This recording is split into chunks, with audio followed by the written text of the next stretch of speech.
প্রিয় দর্শক, আমরা এখন নদী পাড়ে এসেছি। নদী পাড়ে নদীজীবী মানুষের সাথে কথা বলে জেনেছি নদীর জীবন, নদীর উৎপত্তি, নদীর দূষণ কীভাবে হয়, কীভাবে রোধ করা যায়, সেই বিষয়ে আজকে আমরা কথা বলবো পরিবেশ কর্মী আবু সুফিয়ান রাশেদ এবং ঋতু পারভিনের সাথে।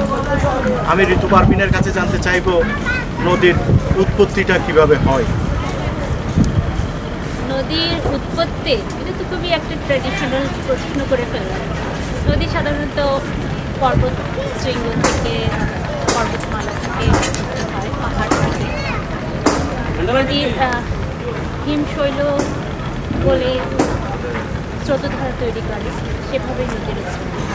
অনেক সময় কোনো প্রাকৃতিক বিপর্যয় থেকে সেখান থেকেও নদীর উৎপত্তি হতে পারে। তো নদী আসলে নদীর উৎপত্তি যেভাবেই হোক না কেন, মানুষের জীবনের সাথে নদীর সম্পর্ক সুগভীর। সেই প্রাচীনকাল থেকেই নদীর সাথে মানুষের জীবনের সম্পর্ক। যে নদী পাহাড় থেকে তৈরি হয়, যে নদী সূর্য পর্বত শৃঙ্গ থেকে তৈরি হয়, সেই নদী তৈরি করে মানুষের জীবনটা। যেখানে যেখানেই নদীর স্রোতধারা বয়ে যায়, তার পাশেই গড়ে ওঠে জনপদ। মানুষ তাদের জীবন, তাদের জীবিকা সব কিছুই পানির সাথে, পানি যেখানে পাওয়া যায় সেখানেই তাদের জীবন ব্যবস্থাটা গড়ে তোলে। জীবনটা, নদীটা প্রবাহিত হয় এক স্বচ্ছভাবে পাহাড় থেকে। এটা আস্তে আস্তে কেমনে কীভাবে দূষিত হয় সে বিষয়টা একটু আলোকপাত করবেন। নদী তো আসলে যখন নদী যেই জায়গা থেকে তৈরি হয়, সেই জায়গাগুলো একেবারেই আমরা বলবো ভার্জিন, সেটার কোনো দূষণ নেই। সেই বিশুদ্ধ একটা জায়গা থেকে তৈরি হওয়া যেই পানি, সেই পানি যেখানে যেখানে জনপদ আছে, যেখানে মানুষের জীবন গড়ে উঠেছে, সেখানেই ধীরে ধীরে সেই নদীগুলোকে আমরা পর্যায়ক্রমে, আগে যখন জীবন ব্যবস্থা যেরকম ছিল তখন আসলে নদীর সাথে সম্পর্কটা মানুষের ছিল অবিচ্ছিন্ন। মানুষ, নদীর দূষণ বলে কিছু ছিল না। কিন্তু আমরা সভ্যতায় যে অর্জন আমরা নিয়েছি, যে সভ্যতা থেকে সভ্যতার নামে আমরা যে দূষণের যে প্রক্রিয়াটা আমাদের জীবনের সাথে গেঁথে নিয়েছি, তাতে যেখানে নদী, যেখানে জনপদ, সেখানেই দূষণ। ধীরে ধীরে মানুষের যে ব্যবহার্য বর্জ্য সব কিছুই আমরা নদীতে ফেলেছি। আমরা নদীর বিশুদ্ধ পানিকে প্রতিটা জনপদে জনপদে নদীকে আমরা দূষণের মধ্যে ফেলেছি। নদী দূষণ যদি বলি, বর্তমান সময়ে নদীর দূষণ ভয়াবহ পর্যায়ে। আমরা ধাপে ধাপে আমরা নদীকে মেরে ফেলছি। এখন আর দূষণ আসলে দূষণ পর্যায়ে নেই, নদীকে আমরা মারার পর্যায়ে নিয়ে গেছি। অনেক নদী মরে গেছে, দূষণ আমরা এমন পর্যায়ে নিয়ে গেছি। কিছুদিন আগে যে ব্যাপারটা হলো বাকুলিয়ার চরে, সিটি কর্পোরেশন একটা বর্জ্য করতে চাইছে। আপনি চিন্তা করেন নদীর জল থেকে আপনি বুঝতে পারছেন এটা কীরকম দূষণের শিকার। তার উপর যদি আমরা বর্জ্য শোধনাগার করি, এবার অবস্থাটা কোন পর্যায়ে গিয়ে দাঁড়ায়। আসলে আমরা যদি কর্ণফুলী, বেশি দূরে না, আমাদের এই চট্টগ্রামের কর্ণফুলী নদীকেই যদি দেখি, নদীর পানি 10 বছর আগে যেই স্বচ্ছতা ছিল, এখন কিন্তু সেই স্বচ্ছতা নাই। এটা নদীতে যে পরিমাণ বর্জ্য করে, কেমিক্যাল, যে ফ্যাক্টরিগুলোর কেমিক্যালগুলো করছে, নদীর চারপাশে গড়ে ওঠা যে কারখানাগুলো, সেই কারখানাগুলো থেকে যে পরিমাণ বর্জ্য এই নদীতে পড়ছে, সেটাতে আসলে কোনো জীব বাস করার মতো অবস্থায় নেই। নদীর কোয়ালিটি এত খারাপ হয়। কিন্তু সুযোগ দেখা যেত। আগে একটা সময় ছিল, আমি ইলিশের একটা আনাগোনা ছিল, এখন কিন্তু কর্ণফুলী। এখন আমি স্থানীয় মানুষ, আমি বাবার সাথে বাজারে যেতাম, তখন উনি নদীর মাছটাই কেনার চেষ্টা করছেন। কিন্তু আপনি এখন এইগুলো একটা অবাস্তব। এইসবের কারণে আস্তে আস্তে আমরা নদীর গুরুত্বটা হারাতে বসছি, তাই না? নদী আসলে নদী ভিত্তিক যে জীবন, সেই জীবন ব্যবস্থা আসলে বিপর্যয়। এখন নদীতে মাছ বাঁচতে পারে, আর নদী ভিত্তিক যে জীবন সেখানে কিন্তু মাছের একটা বড় একটা অংশ। যারা জেলে, কর্ণফুলীর একটা বিশাল একটা জনগোষ্ঠী এই নদীর মাছের উপরে নির্ভর করে।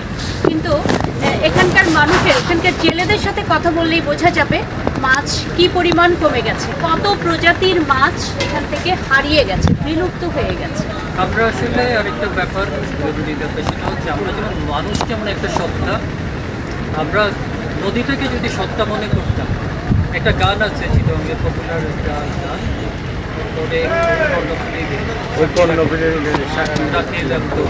এই যে দেখেন তখনও কিন্তু গানটা বেশ পুরো, তখনও কর্ণফুলীকে সত্তা দেওয়া হচ্ছে, সেই যে একটা জীবন্ত সত্তা, তাকে সাক্ষী রাখছে।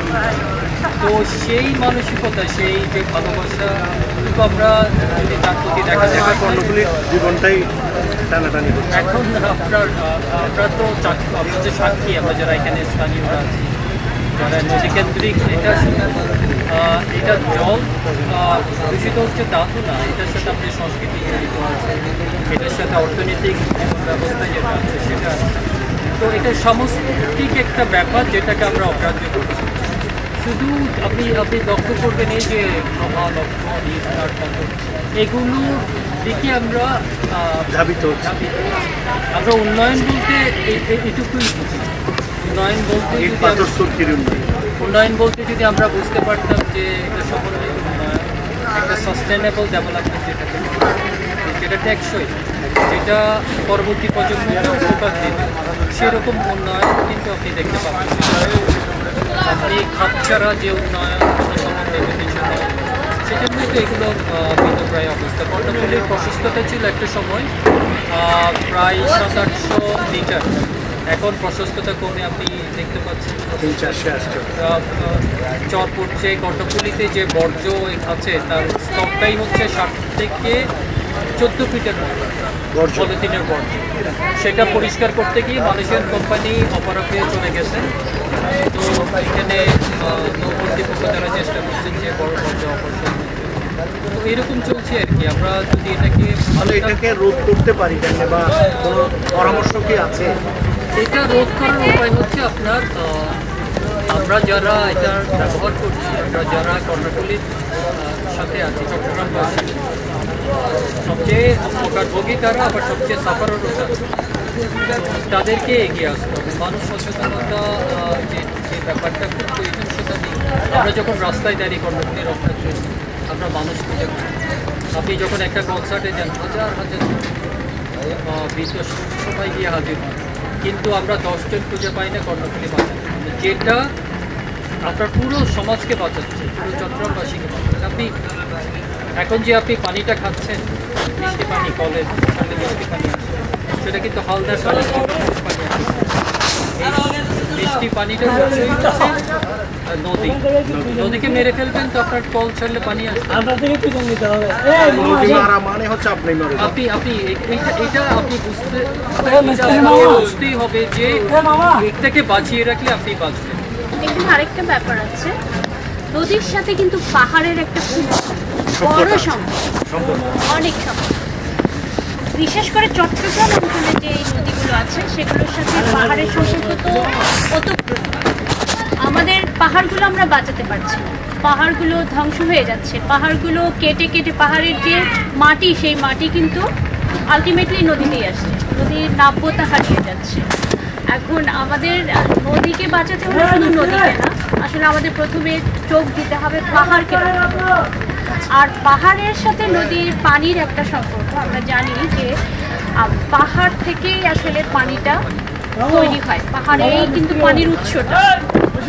এখন পাহাড়ে যদি আমরা পাহাড়ের মাটি যদি রক্ষা করতে পারি না পারি, এখানকার যদি যে গাছ, যেটা পাহাড়ের যেটা মূল যে উপাদান অনুষঙ্গ, গাছ ছাড়া তো পাহাড়ে পানি কোথা থেকে আসে? আগে প্রচুর ছড়া ছিল পাহাড়ের, চট্টগ্রামের পাহাড়গুলোতে ছড়া ছিল, সেই ছড়াগুলো এখন নাই হয়ে গেছে, শুকিয়ে গেছে। যেখানে বৃষ্টি, যেখানে নদী সেই তিনটা জিনিস হচ্ছে পানি, পাহাড় এবং গাছ, পেড়। হিন্দিতে বললে পাহাড়, পানি, পেড়। এই তিনটার জিনিস না থাকলে বৃষ্টিপাত হবে না। আর বৃষ্টিপাত না হলে আপনার ছড়া ছড়া ধরা ধরার জন্য হবে। এগুলো তৈরি হবে না। ঝিরি যেটাকে বলছি আমরা, ছড়া যেটাকে বলছি, ক্ষুদ্র ক্ষুদ্র নালা যেটাকে বলছি, মানে একটার সাথে একটা সেটার সমষ্টি হচ্ছে নদী। Cycle life. পানির উৎসই তো আসলে বৃষ্টির পানি তো অনেক বড় উৎস পানির একটা। সেই বৃষ্টি যদি না হয় বিশ্ব জুড়ে খরা চলছে। এটা তো জলবায়ু বিপর্যয়ের একটা বড় একটা ফলাফল হচ্ছে, বৃষ্টি হচ্ছে না, খরা। আবার দেখা যাচ্ছে মৌসুমে বর্ষার মৌসুমে তখন ওভারফ্লাডে, কারণ হচ্ছে আমরা খালগুলো ভরাট করেছি, আমরা নদীর নাব্যতা হারিয়ে অতিরিক্ত যে বৃষ্টিটা হচ্ছে সেই বৃষ্টিটাকে যে ধারণ করবে কোনো খাল নেই, নদী নাই। আমাদের এত বড় কর্ণফুলী সেই পানি ধারণ করতে পারছে না। কেন পারছে না? আমরা নদীর নিচে যদি 7 মিটারের প্লাস্টিক যদি পরে রাখি, তাহলে এই নদীর পানি কোথা থেকে ধারণ করবে? তাহলে একটার সাথে একটা রিলেটেড আছে। এটা থেকে বের হয়ে আসতে হলে এটা আসলে একটা সমন্বিত কার্যক্রম। এই যে আমাদের পেছনে যে আমাদের মাঝিরা ভাইরা আছে, এই যে আমি আছি, এই যে আমরা সবাই আসলে এই নদীর স্টেক হোল্ডার, সবার আমাদের এটার প্রতি সবাইকে নিয়ে দায়বদ্ধতা আছে। সবার দায়বদ্ধতা, ওনাদেরও দায়বদ্ধতা আছে, আমাদেরও দায়বদ্ধতা আছে, সরকারেরও দায়বদ্ধতা আছে। এখন একটা সম্মিলিত যদি আমরা কাজ না করি সম্ভব না। এখানে একটা গাছ নাই, এখানে এই কর্ণফুলীর পাড়ে আমি কোথাও একটা গাছ পেলাম না যেখানে একটু দাঁড়িয়ে ছায়া পাবে। কেন গাছ নেই? এখানে ওনারা বললেন, আমি বললাম যে আপনারা গাছ লাগাতে পারছেন না। বলছে এখানে গাছ লাগালে আমাদের মামলা করে দেবে, এখানে ফ্যাক্টরি হবে। ওনারা জানে না হয়তো এটা বন্দর বা কিছু, কোনো একটা প্রাইভেট কোম্পানিকে অলরেডি লিস্ট দেওয়া হয়েছে, ওনারা বললেন। এখন যদি এখানে যদি আসলে এই জায়গাগুলো আমাদের নীতি নির্ধারণের জায়গাগুলো যদি ঠিক করা না হয়, কোনোভাবেই সম্ভব আমরা নদী বাঁচাতে পারব। যেটা আমরা চিন্তা করি সেটা হচ্ছে আমরা বিনিয়োগ করছি কিন্তু ভুলভাবে। আমরা যদি সবুজে বিনিয়োগ করি, দুর্নীতিটা যদি সবুজ কেন্দ্রিক দুর্নীতিও হতো, তাও আমরা ভাবতাম যে না কিছু একটা হলো 10% কাজটাও হলো। তো আমাদের চিন্তায় থাকতে হবে একত্র পরিবর্তন একটা সময় আসছে। আমাদের চিন্তাটাও কত বেশি সবুজে আমরা বিনিয়োগ করি, পরিবেশ সংরক্ষণ। আপনি লেক তৈরি করুন, পানির যে দূষণ আছে তাহলে আপনার পরিবেশ, এই যে আমরা এত গরমের মধ্যে বসে আছি, এই তাপমাত্রাটা অনেক কম হতো যদি ওয়াটার বডিজটা বেশি থাকে। আপনি দেখতেন আশেপাশে খাল ছিল, পুকুর ছিল। চিটাং তো আপনি জানেন খাল, নদী, পুকুরের সংখ্যা, পাহাড়ের সংখ্যা, সেগুলো আপনি পুকুরটা এখন খুঁজে পাবেন না। এখন দু একটা বড় বড় পুকুর আছে, সেই জন্য আমাদের মাঝে মধ্যে আন্দোলন। তো আরেকটা বড় বিপর্যয়ের কথা আমি শুনেছি পাহাড় উজানে, সেখানে আফ্রিকার একটা ফসল কাসাবা, সেই কাসাবা চাষের জন্য পাহাড়ের পর পাহাড়, হাজার হাজার পাহাড় উজানে।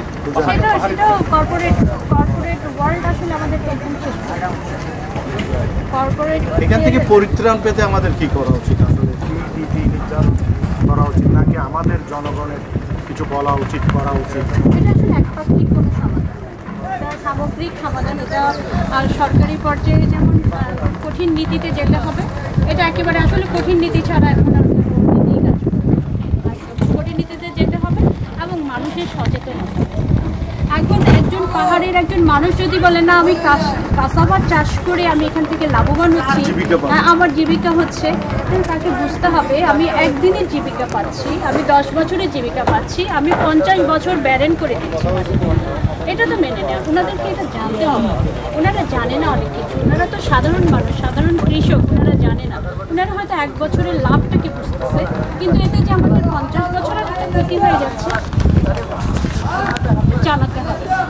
রাশেদ, কি বলবেন আমাদের আসলে এই কর্ণফুলীটা রক্ষার জন্য একেবারে নিদেন পক্ষে কি করা যায়? কর্ণফুলীকে রক্ষা করতে এখন যেটা বেশি কর্ণফুলীকে সমস্যাগ্রস্ত করছে সেটা হচ্ছে পলিথিন যে দূষণ। এবং কিছু ফ্যাক্টরি আছে চিটাগংয়ে, যদিও ঢাকার মতো অবস্থা হয়নি, অসংখ্য কলকারখানা তৈরি এখনও খুব সীমিত পর্যায়ে সকলটা আপনার ইয়া করা, মাছ আছে তাদেরকে তুলে দেওয়া। আরেকটা হচ্ছে পলিথিনটা যেন এই নদীর মধ্যে এসে না, সেটা আমরা কিন্তু স্বাভাবিকভাবে করতে পারি, সিটি কর্পোরেশন করতে পারে, আমাদেরকে সচেতন করতে পারে, মানুষদের যত সচেতন আমরা চেষ্টা করব পলিথিন যেন নর্দমা হয়ে কিছুতেই আমরা বাঁচাবো। এই বেসিক জায়গাগুলো যদি আমরা ঠিক করতে পারি, মানুষকে সচেতন আশেপাশের মানুষকে এবং যারা আইন প্রয়োগ করে আছে তাদের প্রত্যেকটা আরও বেশি ভালো, তারা দেখেও না দেখার মানুষ, যারা প্রভাবশালী আছে তাদের তো আইনের যে লুপহোলসগুলো আছে সেটা ব্যবহার করেই যাবে, এবং সেটার কারণেই মূলত আমি সমগ্র নদীর নাব্যতা ফিরিয়ে আনতে এবং নদীর শাসন করতে, নদীকে নদী হিসাবে গণ্য করতে কী করা হচ্ছে?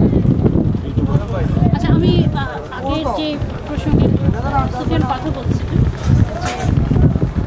পলিথিনের ব্যাপার, এর সাথে কিন্তু আসলে আমাদের কর্ণফুলী বেসড যে কারখানাগুলো বড় বড় সব বর্জ্যগুলো নদীতে এটার একটা ব্যবস্থা অবশ্যই করতে হবে। আনোয়ারার সাইডে গেলে দেখা যাবে এপাশের একটু কম আছে, আনোয়ারের সাইডে দেখা গেলে প্রচুর কারখানা। এটা আসলে কারখানার কোনো একটা ব্যবস্থা, বর্জ্যগুলো পুরোই পড়ছে। শুধু সেটা না, একটা সার কারখানা আছে, সেটা পানি ব্যবহার করা, আমাদের ডিপ ওয়াটার পানি যেখানে স্তর অনেক দূরে চলে যাচ্ছে, ওরা ডিপ ওয়াটারের পানি ব্যবহার করছে। এটা তো আসলে একটা এই পানি কারখানার জায়গায় গিয়ে আসলে শক্ত সিদ্ধান্ত নিতে। আর কিছুদিন আগে এসালোনে যে চিনি কলটা ছিল, এখানে ওয়্যার হাউস ছিল, সেখানে কোনো কারণে আগুন লেগেছে, আপনার পুরো বর্জ্যটা আপনার পুরো কেমিক্যালটা এসে পড়েছে, মাছগুলো মরে গিয়েছে, মাছের পানির রং পরিবর্তন হয়ে গেছে, মাছ মরে গেছে। এইরকম ব্যাপারগুলো কর্তার মশাই হচ্ছে, এই যে কাণ্ডগুলো চলছে পিছনে দেখতে পাচ্ছি তাদের যেগুলো উঠে যায়, ঠিক আছে, সেখানেও একটা বাস্তুসংস্থান যেটা আছে সেটারও ব্যাঘাত করে। এরকম বিভিন্ন রকম সমস্যার মধ্যে দিয়ে আমাদের কর্ণফুলীর সাথে আমাদের আত্মার সম্পর্ক, যারা আমরা যে কর্ণফুলীকে থেকে বড় হয়েছি তারা জানেন এটার সাথে আমাদের সম্পর্ক। কর্ণফুলীকে আমাদের বাঁচাতেই হবে, কর্ণফুলী বাঁচলে চট্টগ্রাম বাঁচবে এবং বাংলাদেশ বাঁচবে, আর এর কোনো বিকল্প নেই। আর হচ্ছে আমার মনে হয় কর্ণফুলীর সাথে সাথে আমার দেশের অন্যান্য নদীগুলোর কথাও ভাবা দরকার। শুধু নদী না, নদী, খাল, যত ওয়াটার বডি আছে সবগুলোকে সরকারের খুব দ্রুত সিদ্ধান্ত নেওয়া দরকার। ওয়াটার বডিগুলো সবগুলো পরিষ্কার করা, উন্মুক্ত করা। যত খাল আছে এখানে, কাপ্তাই খাল, একটু আগে কাপ্তাই খাল যে সিলটেশন হয় সেটা না হলে নদীর নাব্যতা, কর্ণফুলীর নাব্যতা কখনোই ফিরে পাওয়া সম্ভব না। সেই জায়গায় একটা ব্যবস্থা করা এবং সেটা সঠিক ব্যবস্থাপনা, এরকম স্লুইস গেট যে স্লুইস গেট ওপেনই করা যায় না, এরকম কোনো ব্যবস্থা সঠিক ব্যবস্থাপনার মাধ্যমে। এবং সারা দেশের নদীগুলো, অনেক নদী মরে গেছে, আমাদের উত্তরের নদীগুলো মরে গেছে, উপরে উজানে ওদের নদী শাসন হচ্ছে, ওরা ড্যাম নির্মাণ করছে, ড্যাম নির্মাণের ফলে নদীগুলো মরে গেছে। এটা শুধু বর্ষার সময় পানি দেখা যায়, সারা বছর কোনো পানি নেই। আগে আমাদের এই যে নদী কমিশনের রিপোর্টে একটা এক্ষেত্রে যেহেতু আমাদের আন্তর্জাতিক নদী আমাদের, তাহলে সেক্ষেত্রে আমাদের আন্তর্জাতিকভাবে এটা সমাধান, আলোচনার মাধ্যমে সমাধানের কাজ। দর্শক, আমরা একেবারে শেষ পর্যায়ে এসেছি। আমরা আসলে দুজনের সাথে আলোচনা করে একটা জিনিসে পেয়েছি, নদী শাসন করা, নদী দূষণ রোধ করা, নদীকে রক্ষা করতে হলে শুধু সরকারের ক্ষেত্রেই শুধু সচেতনতা আসলে হবে না, আমাদের যেখান থেকে আছি আমরা এখানে যেভাবে কাজ। নদী আমাদের ঐতিহ্য, নদী আমাদের সৌন্দর্য, নদীকে রক্ষা করতে আমরা আবার হারিয়ে যাওয়া অতীতে ফিরে যেতে হবে। আমরা চাইবো আমাদের হারানো ঐতিহ্য এবং সৌন্দর্যকে ফিরিয়ে আনতে। যতটুকু হারিয়েছি তার সবটুকু যেন চাইবো ফিরিয়ে আনতে, বাকি আছে যত এতটুকু পরিমাণ আর হারাতে চাই না। নদী বাঁচাতে, নদীর নাব্যতাকে ফিরিয়ে আনতে আমরা চাইবো সবার মধ্যে সচেতনতা জেগে উঠুক এবং নদী দূষণকারীদের মধ্যে বুধ জেগে উঠুক। ভূমি দস্যুদের এবং নদী দখলকারীদের মধ্যে ভালোবাসা জাগুক। কারখানা মালিকদের মনে সহানুভূতি জেগে উঠুক। পরিবেশ, প্রকৃতি, নদী এবং মানুষ বেঁচে থাকুক সামনের দিনগুলোতে। আজকে এই পর্যন্ত। আপনারা যারা সাথে ছিলেন তাদের প্রতি জানাচ্ছি আন্তরিক কৃতজ্ঞতা। আগামীতে আবার আসবো কোনো নতুন বিষয় নিয়ে। সে পর্যন্ত সাথে থাকুন, ভালো থাকুন, সুস্থ থাকুন।